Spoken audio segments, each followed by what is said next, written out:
beautiful union begins after years of silent longing. But behind Agatha's tender smile lies a past that refuses to stay buried. When love knocks, will she open the door or push it away to protect a fragile peace? Welcome, this is African Tales by Ewa, the best African channel with beautiful stories. Sit back, relax, and enjoy the story. They met after a youth program in church. Bayo had always noticed her, the quiet, graceful girl with a voice that floated during choir ministration like morning mist. He was in his early 20s then, bold and easy to talk to. But Agata, she was a beautiful mystery.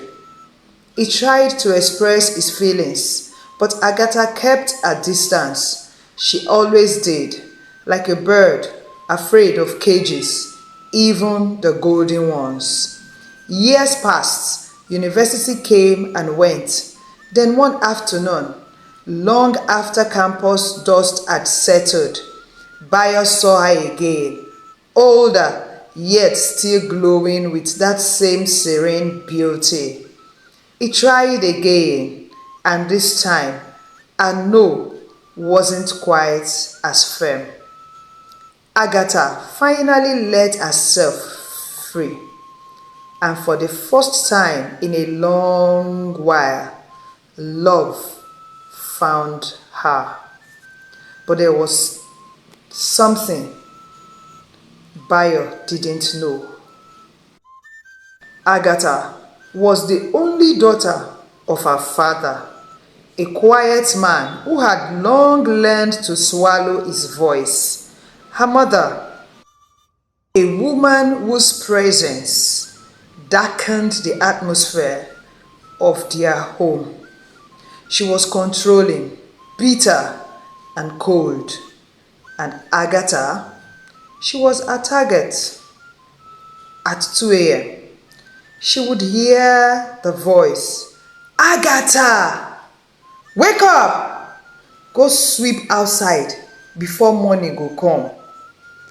Agatha would beg, "Mama, please, I have exams in the morning. Please, I'll wake up early to sweep. Let me have a little sleep." Hey? For where? Which exam? Are you writing the exam now? Abeg, make you go outside, go sweep for me now. Her mother would shout back, "Sweep finish before you go read that your book." Another night, she will be washing clothes by 1 a.m. On yet another, she would do the dishes because by the time dinner was over, no light to wash the dishes. And that was no excuse to her mother. Agatha never visited anyone. She never knew her cousins. Her mother wouldn't allow it, and no one visited their home either. Her father watched helplessly, his own voice reduced to silence. Over the years, Agata carried that silence with her, buried it deep under her beauty and intelligence. So when Bayo finally asked her out, she hesitated, not because she didn't like him, but because the idea of being loved scared her. Still, she said yes. They dated for a year. When Bayo took her to meet his parents, they welcomed her with warm arms. "But she's not Yoruba," his mother asked softly. "I'm Uroboma," Agatha replied gently. "No problem, my daughter. Bayo's mother said with a smile. Yoruba, Urobo, Igbo, Hausa, we are all one. What matters is love. The moment she said, my daughter, the second time, something in Agata shifted. Her eyes grew distant. That word had once meant pain, not warmth. She pushed a smile to her lips, nodding politely, but inside, memory screamed she had been called daughter by a woman who made her feel like a servant. Months later, she introduced Bayo to her father. Daddy, this is Bayo, my fiancé. The old man's eyes softened. My son, you are welcome. Bayo smiled. Thank you, sir. I'm from Ogun State. Oh, that's very good. You're both parents? Yes, sir. That's no problem at all. My daughter told me a lot about you. They talked like men who had waited years for this day. Her father called his kinsmen after meeting Bayo. Her mother was gone. No one knew her whereabouts. There was no family, no mother's side, just Agata, her father, and silence. But even in the absence of a crowd, love can bloom. The wedding was simple but rich with joy. Bayo's two elder sisters danced as though their brother's joy was their own. Agata's father wept with quiet pride, his only daughter finally happy, or so he hoped. 6 months into the marriage, Bayo's parents came to visit. It was their custom to know where their only son lived. We don't want to start searching when a child comes, Bayo's father said cheerfully. They came with fruits, gifts, laughter. Agata welcomed them. She served them food. She smiled when she needed to. But inside, she was screaming again. She didn't want anyone in her space. She had lived her whole life in the shadows of a woman who controlled her every step. The thought of another woman, another mother, being too close frightened her. She was not rude. She was not disrespectful, but her walls went backward. Bayo noticed her warmth disappeared. When his mother came near, her words became clipped, her laughter quiet, and he wondered, what did she go through that made her so afraid of love that came too close? 2 years after marriage, Agatha's past begins to unravel in a way no one expected. A struggle with trauma triggered by simple words and daily routines leads to a tragedy that shakes our world. But when the truth is finally revealed, will love be enough to save her? It had been just 2 years since Agata and Bayo tied the knot. Their home was quiet but warm, their bond unshakable. One afternoon, Bayo's mother came visiting to spend 2 days with them. She cooked, laughed with them, and even found time to ask about children over lunch on the second day. "My son," she said, "I hope you and Agata have been to the hospital. This is not to pressure you, God forbid, but just to encourage you. We are always praying for you." "Mama," Bayo said gently, "we've done all the tests. The doctor said we are fine. We are trusting God as we have been encouraged to. The only thing we are asking of you and Dad, please continue to pray for us, and I know that one day, not too long, we would have our own children." Amen. That's very good. We'll continue to pray. She nodded, then turned to Agata. "I'll be leaving by 4 p.m. Agata smiled faintly. "Okay, Mama." But deep down, she was relieved. She didn't like anyone in her space, not even her husband's warm-hearted mother.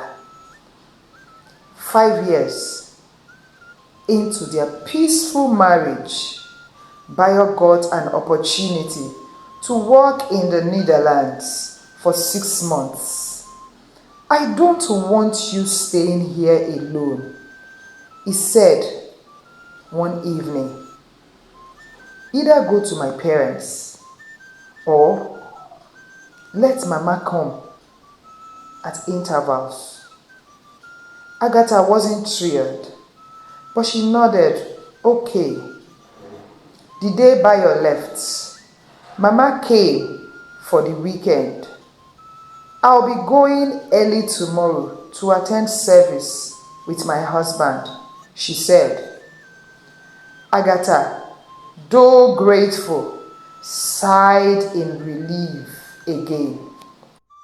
2 weeks passed. Agatha was on a call with Bayo. "Hello, dear. I miss you.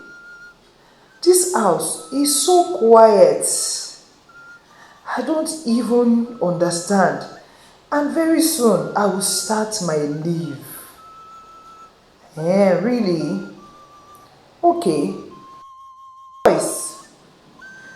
If you want to stay alone, or you want to maybe move to my parents' place.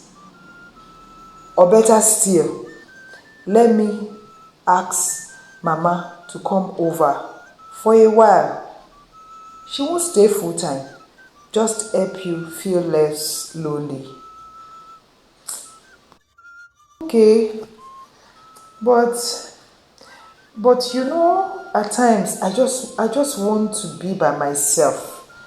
When Mama comes now, I will have to wake up and cook for her. You know, I just need to attend to her." "Haba, is Mama a baby? She will even be the one doing those things for you. You just need somebody, so that you will know that you are not alone. At least it's not good to be alone. Like I've always told you, please have somebody. If you had a younger sister now, or someone that is your relative, you can have the person stay with you. But we both know that there's nobody. So it's your choice. If you want to stay with Mama, or you want to stay in the house, or you want Mama to come and stay with you, it's your choice." "Then, thank you, dear. I think I would prefer Mama to come over. At least here, I will feel at home more in my space than if I go to stay with Mama in the house." "All right then, if that's what you want, it's okay. Just somebody to be with you in the house. And I'm sure she's not going to spend the whole time with you, because you know my mom, she won't leave her husband for too long. Except for, I don't know." A few days later, Mama came with a small box. Agata was happy to receive her. "Mama, welcome. How are you, my dear?" "I'm fine, no, Mama. I'll quickly dash to the market. I was actually on my way. I thought I would be back before you arrive. No problem. Just be safe. She returned. The aroma of fried plantain filled the house. Mama had cooked. The kitchen was lively again. Ha, Mama, you didn't have to. Mama laughed, tying her headscarf tighter. You think I will come and fold my hands while my daughter walks up and down? Again, that phrase, my daughter. Agatha blinked fast. Her breath quickened, but she nodded and joined in setting the table. But the next morning, around 6:30 a.m., Mama noticed the kitchen in a mess. Used plates, pots left over. She boiled her water and poured in the flask. She quietly returned to her room. By 8 a.m., nothing had changed when she peeped into the kitchen. She went straight to Agatha's room, knocked on the door. Good morning, Mama. Morning, my daughter. Let's go to the kitchen. It's past 8 a.m. and the kitchen is messy. Agatha froze. That phrase, my daughter, like a distant thunder from her past. She snapped. Mama, let me be. Stop calling me my daughter, my daughter. I'm not your child. She was shocked. She found her way to her room. Later that afternoon, Agatha apologized. Mama hugged her. My daughter, she began gently. Being a wife is the first step into motherhood. You must develop habits that make your home thrive. Nursing a child can be so demanding as a new mother. By the time God answers our prayer, you won't say because you have a child to nurse, then your house should be scattered or meal will not be on the table for the family. That's what I am saying. I mean no harm. Mama, I am very sorry. It's okay. Agatha nodded, but inside, the wounds reopened. Days passed. She shared her trauma with her close friend Bimbo, who came visiting. Agata, you need a therapist. Bimbo said. Agatha agreed. Then one afternoon, she went to see a therapist that was recommended. She tried to explain herself to the therapist. Mrs. Agata, what do you feel when someone calls you my daughter? Her voice trembling. I feel fear, rage, shame. I see her face, my mother. I hear her belts, her insults, all starting with those two words, my daughter. Come here meant punishment. My daughter, kneel down meant hours of pain. You are safe now. Don't worry. You are no longer that little girl. You will be fine, Agatha said.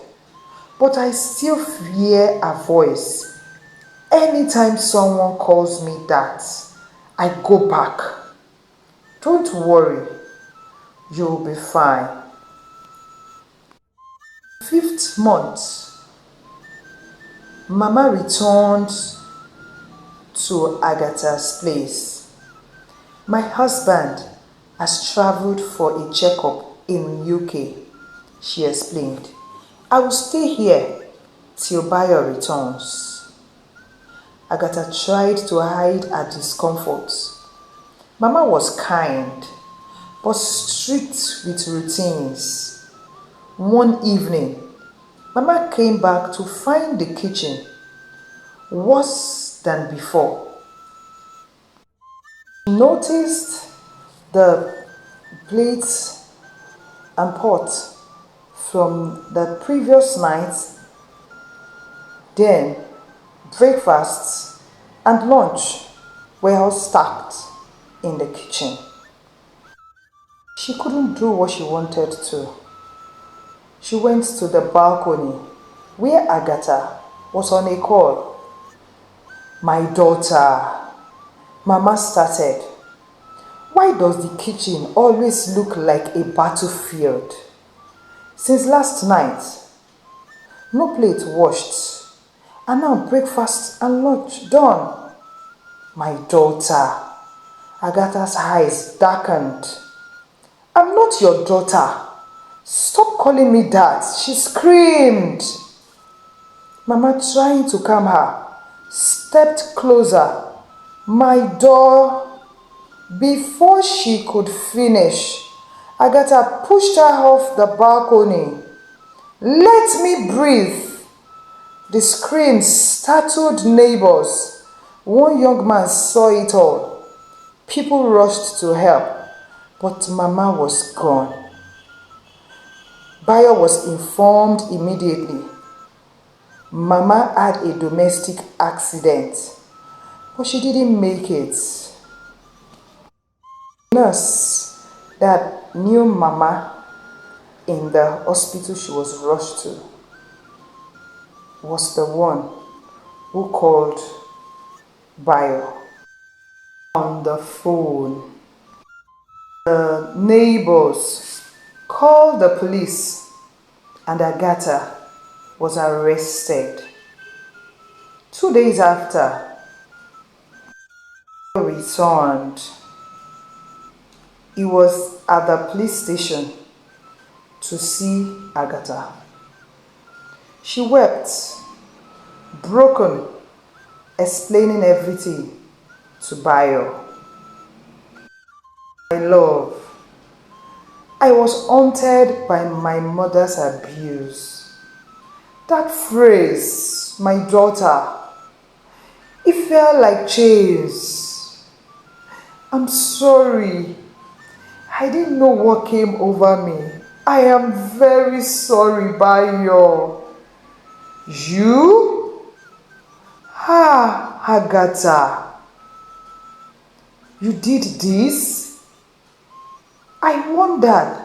I kept wondering. I remember I have asked you one time why you snap or go almost blank when my mother referred to you as my daughter. But you pushed it aside and didn't say anything. Now, you are haunted and my mother is gone. Well, I didn't bring you here. Whatever the outcome is, we will know it. The courtroom was filled with whispers. Some pitied Agata, others cursed her. Wicked woman, good for nothing lady. Who knows? She didn't even conceive. Look at what she has done to her mother-in-law. That woman that loved her so much, carrying her like eggs. Now, only God knows what came over her. Why would somebody be so wicked that you push another human being off the balcony? Hey! Wickedness. A therapist came up and spoke. Agata suffered from long-term emotional abuse in childhood. Her trauma wasn't just psychological, it was engraved. That phrase, my daughter, was a trigger to a past filled with fear, punishment, and pain. Bayo watched her as she sobbed in the defendant's box. His heart broke into pieces. A therapist stood speaking. Agatha has suffered complex trauma for over 15 years. Her emotional outburst was a psychological relapse, not premeditated violence. The judge listened carefully, and in the end, the law judged Agatha fairly guilty but mentally unstable at the time of the incident. She was placed in a rehabilitation center with continued therapy. What would you do if you were Bayo? And you, yes, you listening, watching, are there words that haunt you? Triggers that the world doesn't understand? Then maybe it's time to speak, to heal, to release yourself from that weight. Prayer is that you find help now. A lesson from the story to people like Agata, listen or watching. Healing is not weakness. You are not what your past did to you. Speak up, seek help, embrace the love that's before you, not the chains behind you. Second lesson to the general is that trauma leaves scars no one can see before judging another's actions. Try understanding their journey. Family love can heal, but only if it respects personal battles and gives space for healing. Thank you for watching my story. This is African Tales by Ewa. If you haven't subscribed to my channel, please do so. Like, comment, and share with your loved ones, please. If you wish to help me grow my channel, please, you can buy me a super thanks. I really appreciate your time spent on my channel. I do not take any of your support for granted. Until I come again your way with another interesting and educating story. Bye for now.